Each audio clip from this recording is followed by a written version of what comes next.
All right, welcome back to the Sports Wrap. Every Wednesday, it's Rapid Fire Wednesday with Andy Gresh, Patriots and Steelers. But we begin with that clunker in Miami on Monday night. Was that a one-off bad performance or a sign of things to come for the Pats? Johnny, I think it's more of a one-off. Miami matches up very interestingly with New England, namely with the big interior pass rusher in Sue, Wake on the outside.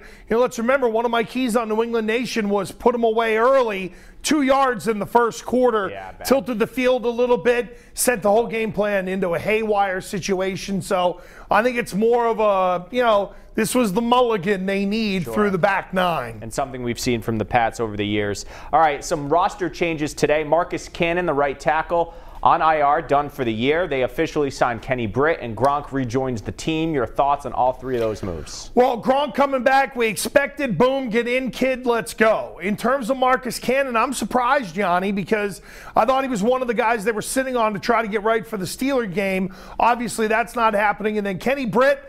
Look, Kenny Britt's been around. He's played with Tennessee. He's played with Cleveland. He understands Pittsburgh pretty well. He's an interesting character. He's a guy who can provide some size on the outside and maybe play a little bit of that old Brandon LaFell role. So I think eventually it's going to work out. And look, for Kenny Britt's end, almost 30 years old, lands in New England. Ain't a bad place to be. Yeah, some fellow Rutgers guys on the team, too. All right, Malcolm Butler had a tweet that has caused a lot of chaos with the Patriots.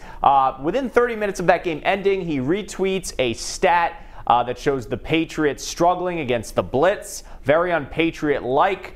What do you think the fallout is from this? Will he get disciplined, and is the Patriot-Butler relationship still strained? Well, look, I don't know what it is because there's an agent involved. And I think player to Belichick, it's go play well, let the rest take care of itself. Is there bickering going on with the organization and the agent, and Malcolm knows more than he's leading on? I have no idea. Look, they slapped him on the wrist. He took the tweet down. I think it comes from a place of frustration because, again, you can't run around and cover back there for 4 or 5 seconds in the NFL. It just doesn't work that way.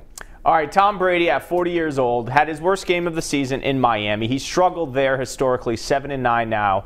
A lot of national media pundits are saying that he is falling off that cliff despite it being one game. Everyone's just chomping at the bit to make that declaration. Are you worried about Brady? Maybe not just for Miami, but his maintenance. He's been taking more time off during the week. Well, no, Yanni, because I think what Tom Brady is showing us is that he's being mature about being a 40-year-old.